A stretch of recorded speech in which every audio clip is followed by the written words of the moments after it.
이 말씀을 제가 봉독하겠습니다.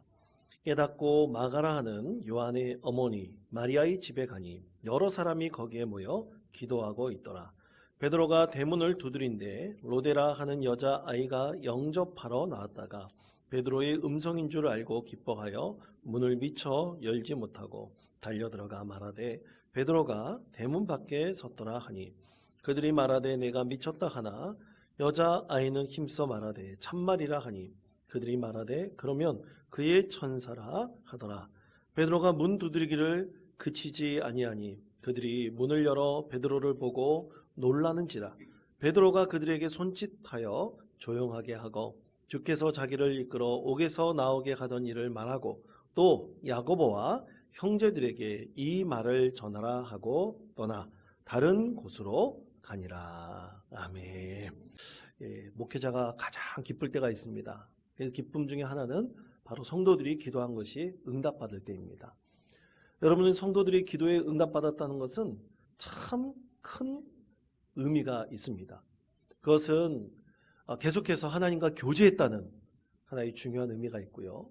또 우리가 교제와 더불어 내가 바라고 소망하는 것이 하나님께서 응답해 주셨다는 것, 그것이 참 우리에게 감사의 은혜가 그 가운데 분명히 있습니다. 그런데 문제가 있어요. 기도하지도 않았는데 내가 바라는 것이 다 이루어진다면 여러분 어떻겠습니까? 여러분, 내가 기도하지도 않는데 모든 것이 형통해요. 기도하지도 않았는데 내가 바라는 것이 다 이루어진다면 여러분 어떨까요? 참 좋겠죠. 그만큼 좋은 일은 우리의 개인적으로 봤을 때 그렇게 좋은 일은 없을 것입니다. 그런데 영적인 의미로 봤을 땐 그것은 마이너스입니다. 기도하지도 않는데 하나님과 교제하지도 않고 바라지도 않는데 내가 원하는 것이 이루어졌다? 오히려 자기 자신을 교만하게 만들거나 하나님과 더 관계를 멀어지게 할 수도 있습니다. 그래서 여러분, 기도 가운데 우리에게 주시는 하나님의 놀라운 축복과 유익이 있습니다. 그것은 우리가 기도할 때 하나님께서는 우리의 심령을 더욱더 깨끗하게 하시고 맑게 해주신다는 것입니다. 하나님과 관계하고 하나님과 함께 하는데 어찌 우리가 더러운 생각과 마음으로 이기적인 생각으로 가득 찰 수 있겠습니까? 하나님의 은혜 가운데 거하는 믿음의 사람이 기도할 때는 그 마음의 심령에 깨끗한 마음을 우리 가운데 더해 주실 것입니다. 두 번째로, 기도하면 감사의 제목들이 많아지는 유익이 있습니다. 한번 해보십시오. 기도할 때 참 감사의 것들이 많아집니다. 왜냐하면 기도는 영혼의 호흡이고 말씀이 영혼의 양식이기 때문입니다. 이 깨끗한 호흡을 계속 불어넣는 믿음의 사람이 어찌 감사의 제목이 더 많아지지 않을 수 있겠습니까? 그리고 마지막 세 번째는 하나님의 인도하심과 함께 가심을 확증하게 됩니다. 이것이 기도가 주는 세 가지 유익입니다. 이 세 가지 유익을 하나님께 기도하면서 얻는 믿음의 사람은 기도의 과정 속에서 하나님의 기적과 같은 응답을 받습니다. 그래서 기도의 참맛이 무엇인지를 너무나 잘 알게 되죠. 그럼 더욱더 하나님을 찾게 되고 더 하나님의 은혜를 더욱더 구하는 믿음의 사람이 되는 것입니다. 그래서 기도는 우리에게 주는 진짜 참맛이 그 가운데에 담겨져 있습니다. 지난 주일 우리 피택 받은 7분들을 위해서 홍천의 도심예교회 담임 목사이신 홍동환 목사님께서 오셔서 참으로 진한 곰탕 국물과 같은 귀한 말씀을 주셨습니다. 이 홍동환 목사님은 이 도심리라는 곳, 여러분 도심리가 어디 있는지 아십니까? 제가 좀 전에 말씀드린 것 같은데, 그렇죠, 홍천에 있습니다. 그러니까 아예 도심리라는 얘기를 들어보신 적이 없을 거예요. 근데 이 오지에 목사님이 2002년에 들어가셨습니다. 목사님은 처음에 아프리카 선교를 꿈꾸면서 계속 기도하셨고 호주에서 4년 동안 선교 훈련을 받으셨습니다. 그래서 참 거룩한 공동체, 믿음의 공동체를 이루는 선교를 꿈꾸고 있었는데 이 호주에서 훈련받으면서 이 훈련받는 그 믿음의 현장 가운데서도 참 성도들 간에 갈등하고 대립하는 것을 보게 되었어요. 그래서 이러면 안 되겠구나. 그래서 자신과 함께 거룩한 믿음의 공동체를 이루기를 원하는 두 가정, 이제 목사님의 가정까지 해서 세 가정이 이 오진 도심리라는 곳에 들어가서 거기서 거룩한 믿음의 공동체를 이루어보자, 그렇게 소망하게 되었습니다. 그런데 첫 시도부터 난관에 부딪혔습니다. 아예 이 도심리 마을 사람들이 이 세 가정을 근접하지 못하도록, 들어오지 못하도록 아예 마을 길을 막아버렸습니다. 그러면서 세 가지를 요구했습니다. 첫 번째, 기도원을 하지 마라. 왜냐하면 교회 세운다 그러면 대부분 다 이 시골 오지에 들어오면 기도원 세워가지고 이상한 짓 한다고 생각하고 있었나 봅니다. 그래서 기도원 세우지 마라. 두 번째, 기도원 세우면 꼭 하는 게 있어요. 대부분 장애인 시설을 하려고 합니다. 그러니까 장애인 시설을 하지 마라. 괜히 장애인들이 괜히 많은 사람들에게 거리감을 두게 만드는 것이 되죠. 그리고 마지막 세 번째, 절대로 예수를 믿으라고 전하지 말라. 세 가지 조건이 결국 뭡니까? 들어오지 말라는 얘기죠. 그때 목사님께서 하나님께 기도하였습니다. 하나님, 이 문제를 어떻게 할까요? 그때 하나님께서 응답을 주셨고 지혜를 주셨습니다. 그래서 마음속으로 내가 절대로 예수 믿으라고 전하지 않겠다. 그렇지만 내가 삶으로, 행동으로 전하겠다.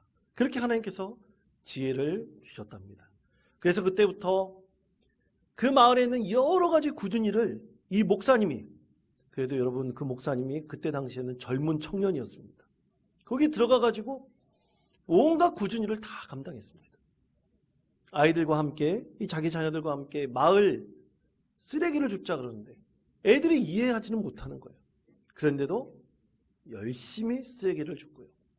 또 이 힘든 일들을, 이 옆집에서 필요한 일들은 도맡아서 이 목사님이 감당하였습니다.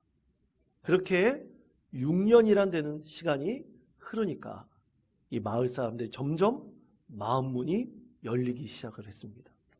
그러면서 그 마을 주민 한 분이, 목사님, 우리가 낮에는 일하고 밤에는 기도하면서 예배하는 곳이 있었으면 좋겠습니다. 우리 마을 사람들이 46명밖에 안 되는데 그 마을 사람들이 서로 싸우고 대립합니다. 마을 사람들이 목사님의 설교 말씀을 들으면서 좀 변했으면 좋겠습니다. 그러면서 교회를 시작하자고 마을 주민이 얘기했습니다. 그때부터 도심리교회가 시작이 되었습니다. 그리고 2011년 강원로에 가입하게 되었고요. 지금은 마을 주민 46명 중 무려 반 이상이 교회 교인이 되었습니다. 참 놀라운 은혜이죠. 여러분, 그런데 성도들이 그랬습니다. 마을 주민도 그랬습니다. 목사님, 지금 보니까 교회가 너무 안쪽에 들어있고 너무 높은 곳에 있어가지고 마을 사람들과 성도들이 오기 힘듭니다. 예배하러 오기 너무나 힘듭니다. 겨울 되면 차도 못 올라갑니다. 그러니까 교회가 좀 마을 중턱, 그리고 좀 낮은 곳에, 좀 좋은 곳에 있었으면 좋겠습니다. 성도들과 마을 사람들이 그렇게 요구를 했어요. 그래서 마을 사람들과 성도들이 힘을 합쳐서 교회를 짓자고 했습니다. 참으로 이것도 놀라운 일이죠. 그런데 교회를 지을 돈이, 그 교회가 어디 있습니까? 미자립 교회인데 그 교회를 지을 그 돈이 어디서 나올 수 있겠습니까? 그러나 성도들이 힘을 합쳐서 기도하니까 참으로 놀랍게도 2019년도에 교회 예배당을 짓게 되었습니다. 그렇게 성도들과 마을 사람들이 힘을 합쳐서 교회 예배당을 지었고 그것을 하나님께 봉헌했습니다. 여러분, 이거 기적 아닙니까? 여러분, 우리가 기도하면 우리는 믿음의 확신을 얻게 됩니다. 하나님의 능력을 깨닫게 됩니다. 우리는 이것을 가리켜 이름하기를 기적과 같은 하나님의 은혜라고 말합니다. 여러분, 오늘 말씀에서도 그렇습니다. 기적과 같은 하나님의 은혜가 일어났습니다. 그럼 오늘 말씀에서 전하는 이 은혜는 과연 무엇입니까? 그것은 옥에 갇혀있던 베드로가 석방되는 기적을 참으로 그 초대교회 성도들이 맛보게 되었습니다. 자, 사도행전 12장 12절 말씀 우리 목소리를 갚아요 함께 읽겠습니다. 깨닫고 마가라는 요한의 어머니 마리아의 집에 가니 여러 사람이 거기에 모여 기도하고 있더라. 아멘. 여러분, 기도하던 중 뭐가 일어났습니까? 기적이 일어났습니다. 하나님의 천사가 베드로를 감옥에서부터 이끌어냈습니다. 처음에 베드로는 자기가 꿈꾸는 줄 알았어요. 그런데 정신을 차려보니 자기가 감옥 밖에 있음을 알게 되었습니다. 아, 이것은 꿈이 아니구나. 내가 진짜 하나님의 천사가 나의 손을 이끌고 이것으로 이끌어냈구나. 그 사실을 분명히 깨닫게 되었죠. 참으로 신비하고 놀라운 기적을 이 베드로가 직접 맛보게 되었습니다. 그래서 자신을 위해서 기도하고 있는 이 마가의 어머니 마리아의 집으로 갔습니다. 그리고 그 대문을 두드리게 되었죠. 자, 사도행전 12장 13절에서부터 15절까지 말씀입니다. 우리 목소리를 갚아요 함께 읽겠습니다. 베드로가 대문을 두드리는데 로데라 하는 여자아이가 영접하러 나왔다가 베드로의 음성인 줄 알고 기뻐하여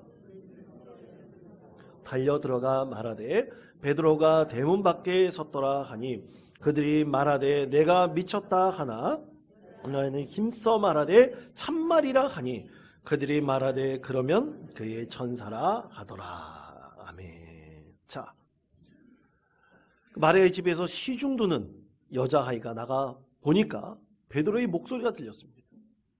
그래서 그 즉시 다시 집 안으로 들어가 베드로 사도가 왔습니다. 베드로 사도가 지금 문 밖에 있습니다. 그렇게 기쁜 소식을 전하였죠. 그랬더니 여러분, 성도들이 어떻게 하고 있었습니까? 속된 말로 뻥치지 말라는 얘기입니다. 지금 베드로가 석방된다니, 석방되어 저기 있다니 말도 안 되는 소리 하지 마라. 그래서 오늘 성도들의 반응이 뭡니까? 아, 그의 천사가 와 있나 보구나. 여러분, 오늘 말씀 가운데 우리가 범할 수 있는, 참으로 우리가 빠질 수 있는 기도의 오류, 함정이 있습니다. 그것은 기도한다고 하지만 믿음 없이 기도하는 것입니다. 기도하긴 하지만 과연 그것이 이루어질까? 오늘 성도들 보십시오. 베드로가 석방되기를 기도하고 있었는데 다 믿지 않고 기도하고 있었던 겁니다. 믿음 없는 기도가 과연 응답받을 수 있겠습니까? 응답받지도 못할 그 기도를 왜 하고 있습니까? 과거에 고 윤독수 목사님이 강북제일교회 개척하셨던 윤독수 목사님이 한 부흥 집회 때 제가 참석해서 그때 들었던 한 이야기가 있습니다. 간증이 있습니다. 이 목사님이 자기 교회 성도가 암에 걸려가지고 신방 전도사님과 함께 또 여러 성도님과 함께 신방을 갔어요. 병원에 신방 가가지고 간절히 기도해 드렸습니다. 암에서 낫기를 하나님께 구했습니다. 그리고 돌아오는데 신방 전도사님이 차 안에서 이 목사님께 저 정도가 과연 나을 수 있을까요? 이렇게 물어봤다고 했습니다. 그때 목사님은 그 전도사님을 훈육했습니다.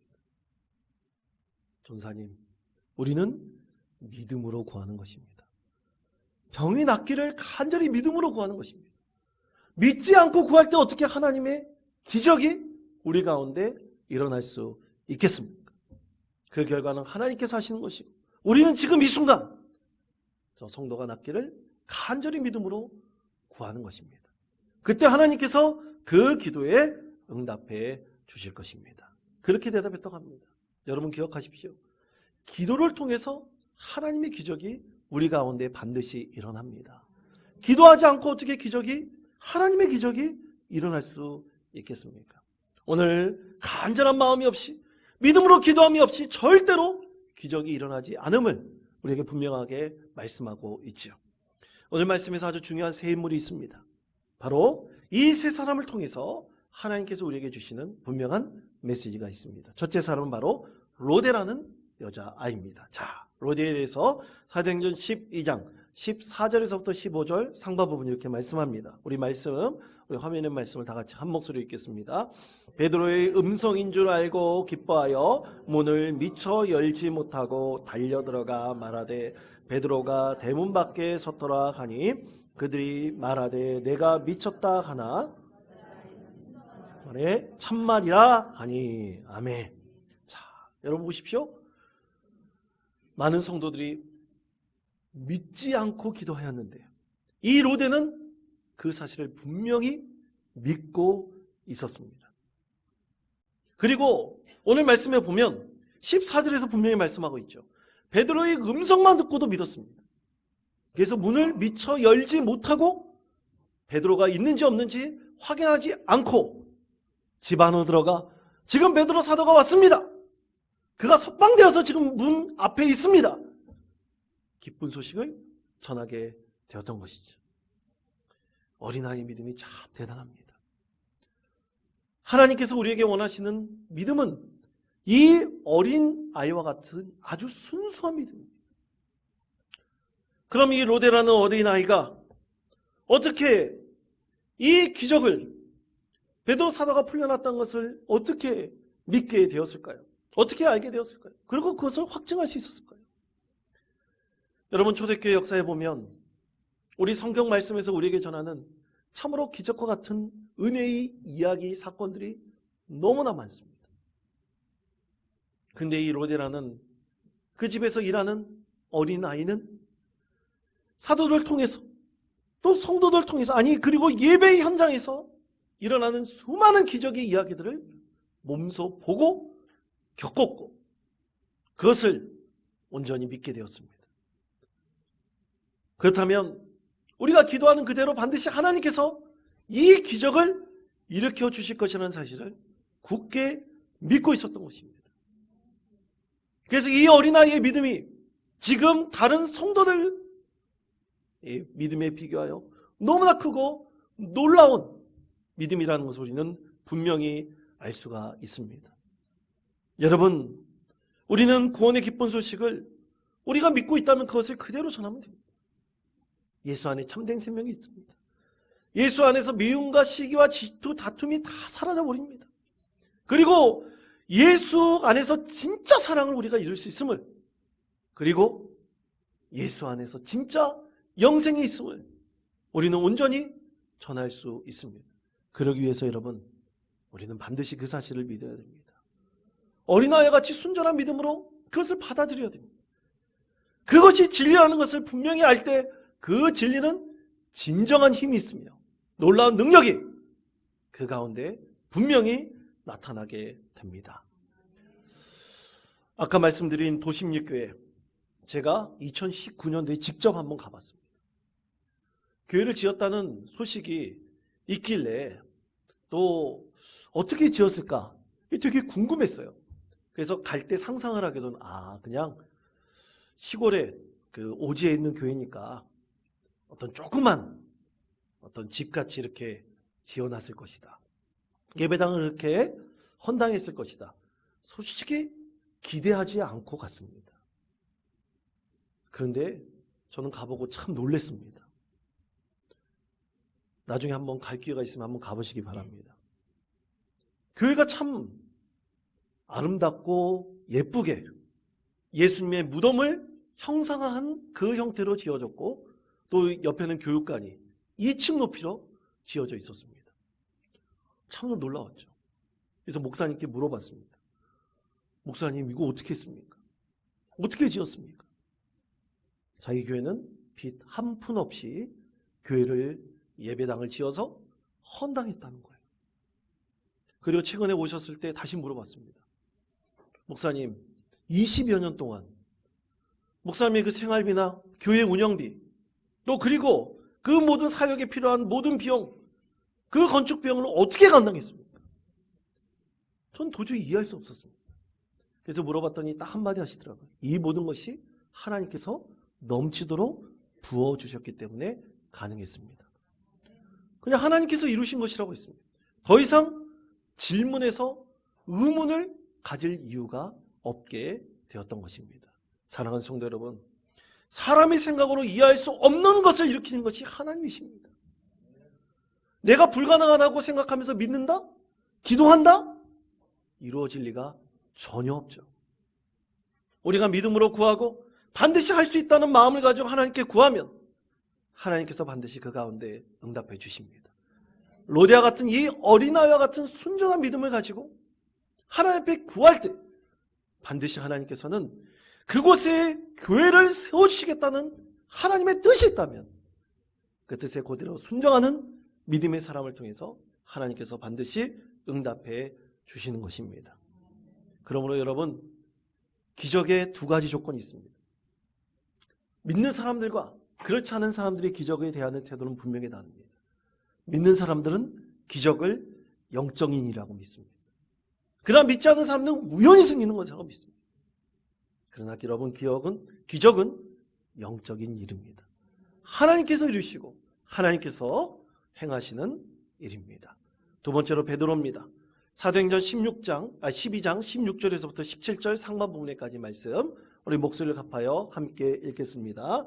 베드로가 문 두드리기를 그치지 아니하니 베드로를 보고 놀라는지라. 베드로가 그들에게 손짓하여 조용하게 하고 주께서 자기를 이끌어 옥에서 나오게 하던 일을 말하고. 아멘.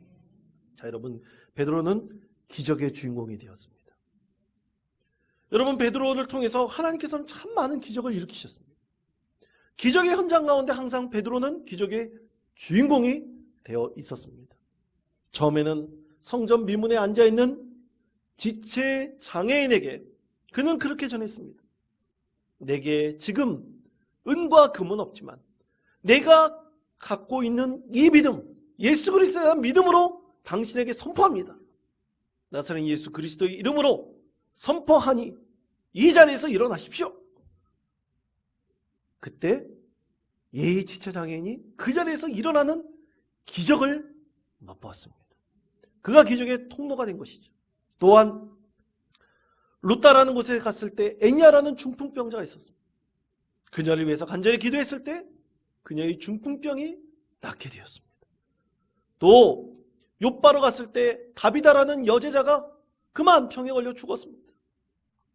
그때 다비다의 시체 앞에 무릎을 꿇고 간절히 기도하여서 다비다 일어나라 명령했을 때 그 자리에서 다비다가 일어나는 기적을 보게 되었습니다.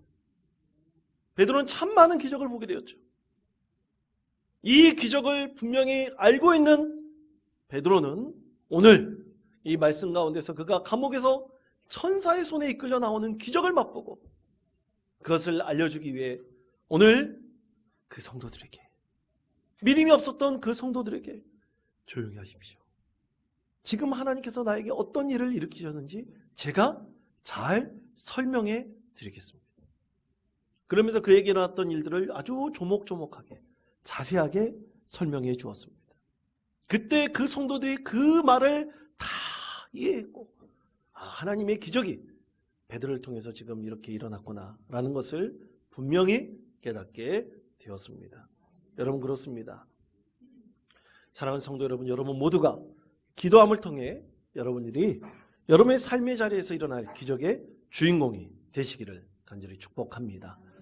여러분, 우리가 주기도문 할 때 예수님께서는 우리에게 이렇게 기도를 가르쳐 주셨습니다. 아버지의 뜻이 하늘에서 이루어진 것 같이 땅에서도 이루어지게 해달라고 기도하라고 예수님께서는 말씀하셨습니다. 아버지의 뜻이 하늘에서와 같이 땅에서도 이루어진다. 이게 대체 무슨 뜻일까요? 그것에 대해서 21세기 대한예수교 장로의 교리문답 제60문항에서 이렇게 해석합니다.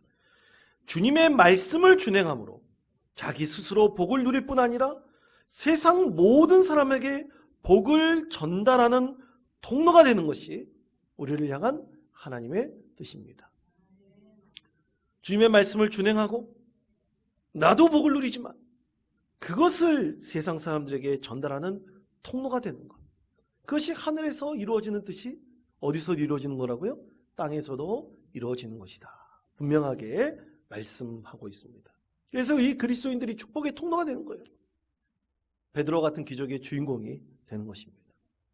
참으로 이해할 수 없고 놀랄 일들이 우리의 삶을 통해서 이루어진다는 것을 분명히 깨닫고 그것을 이 세상 모든 사람의 축복의 통로로 알려주는 것입니다. 여러분, 그래서 우리는 기도해야 됩니다. 찬송해야 됩니다. 말씀을 읽고 묵상해야 됩니다. 그리고 늘 하나님 은혜에 감사하며 예배하는 것이 바로 하나님의 뜻입니다. 여러분, 찬송을 부르세요라는 찬양 아십니까? 예, 여러분 성경학교 때 무지무지 많이 불렀던, 저 어렸을 때 불렀던 찬양입니다. 한번 불러볼까요? 우리 어린아이의 심령을 가지고 한번 불러봤으면 좋겠습니다. 찬송을 부르세요. 기도를 드리세요. 서로 사랑하세요. 말씀을 들으세요. 놀라운 일이 생깁니다. 우리 박수 치시면서 우리 찬양을 부르겠습니다.